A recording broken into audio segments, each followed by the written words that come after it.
Hello friends, അപ്പോൾ ഇന്ന് ഞാൻ ഇൻഷോട്ട് എന്ന് പറയുന്ന വീഡിയോ എഡിറ്റിംഗ് ആപ്ലിക്കേഷൻ്റെ ടൂൾസും കാര്യങ്ങളെല്ലാമാണ് പറയാൻ പോകുന്നത്. ഈ ടൂൾസ് എന്തിനു ഉപയോഗിക്കുന്നു, എങ്ങനെ നമുക്ക് ഉപയോഗിക്കാം എന്നുള്ള ഡീറ്റെയിൽസ് എല്ലാം തന്നെ ഞാൻ ഇതിൽ ഇൻക്ലൂഡ് ചെയ്യുന്നുണ്ട്. അപ്പോൾ നമുക്ക് വീഡിയോയിലേക്ക് പോകാം. ഇപ്പോൾ വളരെ ഫാസ്റ്റായിട്ട് ഞാൻ ഇൻഷോട്ടിലുള്ള ടൂൾസ് എല്ലാം നിങ്ങൾക്ക് പരിചയപ്പെടുത്തുകയാണ്. ഇപ്പോൾ ഒരു വീഡിയോ ഓപ്പൺ ചെയ്ത് കഴിഞ്ഞാൽ ഇൻഷോട്ടിൽ വരുന്ന ടൂൾസുകളാണ് ഈ കാണുന്നതെല്ലാം. ഇതെല്ലാം ഞാൻ പെട്ടെന്ന് തന്നെ ഞാനൊന്ന് നിങ്ങൾക്ക് പരിചയപ്പെടുത്തുകയാണ്. ആദ്യത്തെ ഒരു ഓപ്ഷൻ എന്ന് പറയുന്നത് ക്യാൻവാസ് ആണ്. ഈ ക്യാൻവാസ് പോയിട്ട് നമുക്ക് വേണ്ട സൈസിലേക്ക് നമ്മുടെ വീഡിയോനെ മാറ്റാം. ഇപ്പോൾ ഇത് യൂട്യൂബിൻ്റെ സൈസിലാണ് ഇരിക്കുന്നത്. നിങ്ങൾക്ക് വേണമെങ്കിൽ ടിക്ടോക്ക്, അതുപോലെ തന്നെ ഇൻസ്റ്റാഗ്രാമിൻ്റെ ഫോർമാറ്റ്, അങ്ങനെ ഏത് ഫോർമാറ്റിലേക്ക് മാറ്റണം എന്നുള്ളതാണ് ഇവിടെ കാണിച്ചിരിക്കുന്നത്. ഫ്രീ ആയിട്ട് ക്രോപ്പ് ചെയ്യണമെന്നുണ്ടെങ്കിൽ അതിനനുസരിച്ച് നമുക്ക് ക്രോപ്പ് ചെയ്യാനും സാധിക്കും. അപ്പോൾ അടുത്തതായിട്ട് വരുന്നത് മ്യൂസിക് എന്ന് പറയുന്ന ഒരു ഓപ്ഷനാണ്. ഈ മ്യൂസിക് നമുക്ക് വീഡിയോയ്ക്ക് മ്യൂസിക് എന്തെങ്കിലും ട്രാക്കോ എന്തെങ്കിലും ആഡ് ചെയ്യണമെങ്കിൽ അപ്പോൾ അവർ തരുന്ന കുറച്ച് ട്രാക്കുകൾ മൈ മ്യൂസിക്കിൽ പോയിട്ട് നമുക്ക് ആഡ് ചെയ്യാം. അതുപോലെ തന്നെ എഫക്ട്സ് ഒക്കെ വേണമെന്നുണ്ടെങ്കിൽ ചെറിയ ചെറിയ എഫക്ട്സ് എല്ലാം ഇതിൽ നിന്ന് നമുക്ക് കിട്ടും. അത് നമുക്ക് ഓരോന്ന് സെലക്ട് ചെയ്തിട്ട് നമുക്ക് വേണ്ട എഫക്ട്സ് എല്ലാം ആ വീഡിയോയ്ക്ക് അനുസൃതമായിട്ട് ആഡ് ചെയ്യാൻ പറ്റും. അപ്പോൾ ഇങ്ങനെ മ്യൂസിക് ആഡ് ചെയ്യാൻ വേണ്ടിയിട്ട് ട്രാക്സ് വഴി പോകാവുന്നതാണ്. അതുപോലെ തന്നെ നമുക്ക് ഈ റെക്കോർഡ് എന്നുള്ളത് ഓപ്ഷനിൽ ക്ലിക്ക് ചെയ്ത് കഴിഞ്ഞാൽ നമ്മൾ എന്തെങ്കിലും പറഞ്ഞിട്ട് റെക്കോർഡ് ചെയ്യാൻ വേണ്ടിയിട്ടുള്ളതാണ്. അപ്പോൾ ഇത് മ്യൂസിക്കിന് പകരം നമുക്ക് എന്തെങ്കിലും റെക്കോർഡ് ചെയ്യാനൊക്കെ ഇവിടെ ക്ലിക്ക് ചെയ്തിട്ട് ഈ വീഡിയോയിൽ നമ്മുടെ വോയിസ് കൊണ്ട് നമുക്ക് റെക്കോർഡ് ചെയ്യാവുന്നതാണ്. അപ്പോൾ അടുത്തതായിട്ട് വരുന്നത് സ്റ്റിക്കറാണ്. സ്റ്റിക്കർ എന്ന് പറഞ്ഞു കഴിഞ്ഞാൽ നമ്മുടെ വീഡിയോയ്ക്ക് എന്തെങ്കിലും സ്റ്റിക്കറൊക്കെ ആഡ് ചെയ്യണമെന്നുണ്ടെങ്കിൽ, ഇപ്പോൾ ഇങ്ങനത്തെ സ്റ്റിക്കറൊക്കെ വീഡിയോയിൽ ആഡ് ചെയ്യണമെന്നുണ്ടെങ്കിൽ അത് സൈസ് ചെറുതാക്കുക വലുതാക്കുക എല്ലാം ചെയ്യാം. അപ്പോൾ അതിനനുസരിച്ച് ഇത് ആഡ് ചെയ്യാൻ വേണ്ടിയിട്ടാണ് ഈ സ്റ്റിക്കേഴ്സ് വരുന്നത്. അതുപോലെ തന്നെ ടെക്സ്റ്റ് എന്ന് പറയുന്നത് നമ്മുടെ വീഡിയോയിൽ നമുക്ക് എന്തെങ്കിലും എഴുതി കാണിക്കണം. താഴത്ത് ഇപ്പോൾ നമ്മുടെ ചാനലിൻ്റെ പേര് അല്ലെങ്കിൽ നമുക്ക് വേറെ എന്തെങ്കിലും ഡീറ്റെയിൽസ് എല്ലാം വീഡിയോ പ്ലേ ആകുമ്പോൾ തന്നെ എഴുതി കാണിക്കണമെങ്കിൽ നമ്മൾ ടെക്സ്റ്റ് എന്നുള്ള ഓപ്ഷനിൽ പോവുകയാണ് വേണ്ടത്. അപ്പോൾ ടെക്സ്റ്റ് എന്ന് ടൈപ്പ് ചെയ്ത് കഴിഞ്ഞാൽ നമുക്ക് വേണ്ടത് എന്താ വെച്ചാൽ ടൈപ്പ് ചെയ്യാം. അത് ഇന്ന സെക്കൻഡ് മുതൽ ഇന്ന സെക്കൻഡ് വരെ ഡിസ്പ്ലേ ചെയ്യണം എന്നുള്ളത് നമുക്ക് വീഡിയോൻ്റെ ഇടയിലോ അല്ലെങ്കിൽ അവസാനത്തിലോ എവിടെ വേണമെങ്കിലും നമുക്ക് കൊടുക്കാം. ഈ വീഡിയോയിൽ നമ്മളിങ്ങനെ ടെക്സ്റ്റ് ആഡ് ചെയ്യുക എന്നുള്ളതാണ് കാണുന്നത്. അപ്പോൾ ഇവിടെ ടെക്സ്റ്റ് നമുക്ക് വേണ്ടത് ടൈപ്പ് ചെയ്യുക. അപ്പോൾ ഞാൻ എൻ്റെ ചാനലിൻ്റെ പേര് തന്നെ ടൈപ്പ് ചെയ്യുകയാണ്.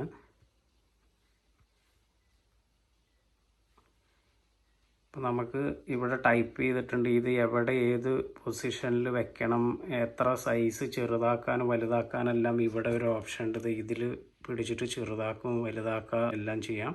അതുപോലെ തന്നെ ഇതിൽ കളർ ചേഞ്ച് ചെയ്യാൻ വേണ്ടിയിട്ടാണ് ഇവിടെയുള്ള ഓപ്ഷൻ വന്നിരിക്കുന്നത്. നമുക്ക് ഇഷ്ടമുള്ള കളർ ഇവിടെ സെലക്ട് ചെയ്ത് കഴിഞ്ഞാൽ നിങ്ങൾക്ക് കാണാവുന്നതാണ്, അവിടെ കളർ ചേഞ്ച് ആവുന്നുണ്ട്. അതുപോലെ തന്നെ ആനിമേഷൻ ഉണ്ട് ഇവിടെ.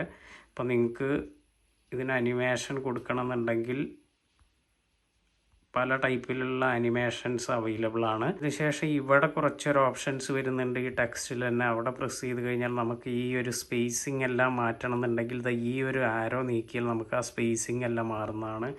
അപ്പോൾ അതുപോലെ തന്നെ താഴത്തേക്ക് കുറേ നമ്മൾ ടൈപ്പ് ചെയ്തതൊക്കെ ഉണ്ടെന്നുണ്ടെങ്കിൽ ഇങ്ങോട്ടുള്ള സ്പേസിങ് മാറാൻ വേണ്ടിയിട്ട് ഈ ഒരു ഇത് ഉപയോഗിക്കാവുന്നതാണ്. ഞാൻ ആകെ ഒരൊറ്റ ലൈനേ ടൈപ്പ് ചെയ്തിട്ടുള്ളൂ, അതുകൊണ്ട് തന്നെ അത് ഇതിൽ കാണിക്കാൻ പറ്റില്ല. നമ്മൾ 2-3 ലൈനൊക്കെ താഴത്തേക്ക് ഉണ്ടെങ്കിൽ ഈ സ്പേസിങ് അഡ്ജസ്റ്റ്മെൻറ്റ് ഇവിടെ വെച്ചിട്ട് നമുക്ക് ചെയ്യാവുന്നതാണ്.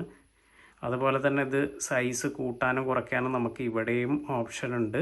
പിന്നെ അടുത്തത് വന്നിട്ടുള്ള ഒരു ഓപ്ഷൻ എന്ന് പറയുന്നത് ഫിൽറ്ററാണ്. വീഡിയോൻ്റെ ഡീറ്റെയിൽസ് എല്ലാം ചേഞ്ച് ചെയ്യാൻ വേണ്ടി, അതായത് നമുക്ക് ബ്രൈറ്റ്നസ് കൂട്ടണോ കോൺട്രാസ്റ്റ് കൂട്ടണോ അങ്ങനെയുള്ള ഡീറ്റെയിൽസ് എല്ലാം. അതുപോലെ തന്നെ നമുക്ക് ഫിൽറ്റർ യൂസ് ചെയ്യാം. ഇവിടെ തന്നെ കുറേ ഫിൽറ്റേഴ്സ് തന്നിട്ടുണ്ട്, വാം, ഡ്യൂ, പിങ്ക്. അപ്പോൾ നമുക്ക് ഏത് വേണം ഇത് അതിനനുസരിച്ച് നമ്മുടെ വീഡിയോയിൽ അതിൻ്റെ മാറ്റം വരുന്നതായിരിക്കും. നിങ്ങൾക്ക് ഇഷ്ടപ്പെട്ട ഇത് സെലക്ട് ചെയ്യുക. അപ്പോൾ ഞാനിപ്പോൾ ഒറിജിനൽ തന്നെ കൊടുക്കുകയാണ്.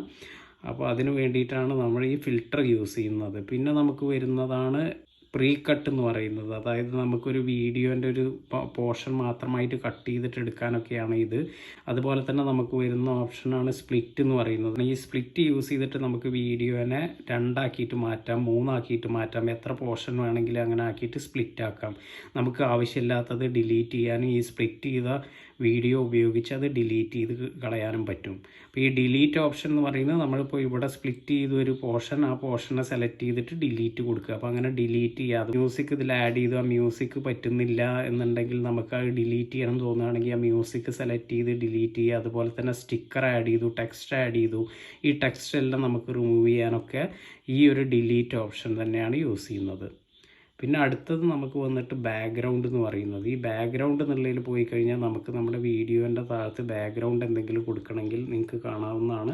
എന്തെങ്കിലും കളറ് അല്ലെങ്കിൽ ബ്ലറായിട്ട് കൊടുക്കണമെങ്കിൽ ഇവിടെ ബ്ലറ് കാര്യങ്ങളെല്ലാം ഉണ്ട്. അപ്പോൾ അങ്ങനത്തെ ഇതിന് വേണ്ടിയിട്ടുള്ളതാണ് ഈ ബാക്ക്ഗ്രൗണ്ട് എന്ന് പറയുന്നത് വന്നിരിക്കുന്നത്. പിന്നെ അടുത്തൊരു ഓപ്ഷൻ വന്നിട്ട് സ്പീഡാണ്. സ്പീഡ് നമ്മുടെ ഇതിൻ്റെ വീഡിയോൻ്റെ സ്പീഡ് വളരെ കൂട്ടണം എന്നുണ്ടെങ്കിൽ ഇത് ഇങ്ങോട്ട് നീക്കാവുന്നതാണ്. ഇത് നോർമൽ സ്പീഡ് എന്ന് പറയുന്നത് 1 എന്നുള്ളതാണ്. അപ്പോൾ ഇവിടുന്ന് കുറയ്ക്കണം എന്നുണ്ടെങ്കിൽ ഇങ്ങോട്ട് മാറ്റിക്കഴിഞ്ഞാൽ വളരെ സ്ലോ ആയിട്ട് നമ്മുടെ വീഡിയോ വരും. അതുപോലെ തന്നെ നമുക്ക് കൂട്ടണം എന്നുണ്ടെങ്കിൽ ഈ സൈഡിലേക്ക് മാറ്റാവുന്നതാണ്.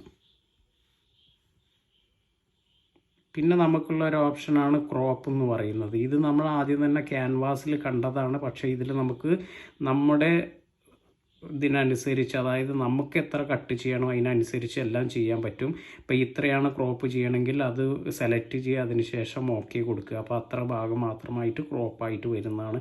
പിന്നെ അടുത്തത് വരുന്നതാണ് വോളിയം എന്ന് പറയുന്നത്. അതായത് നമ്മുടെ ഇപ്പോൾ ഈ ഒരു വീഡിയോ നമ്മൾ എടുത്തു, അതിൽ നമുക്ക് വോളിയം അഡ്ജസ്റ്റ് ചെയ്യണം, കുറയ്ക്കണം, അല്ലെങ്കിൽ വോളിയം തീരെ വേണ്ട, ആ വീഡിയോൻ്റെ വോളിയം മൊത്തം കളയണം എന്നുണ്ടെങ്കിൽ ഇത് 0 ആക്കി കഴിഞ്ഞാൽ നമ്മൾ റെക്കോർഡ് ചെയ്തിരിക്കുന്ന വീഡിയോൻ്റെ വോളിയം കംപ്ലീറ്റ് 0 ആക്കാൻ കഴിയും.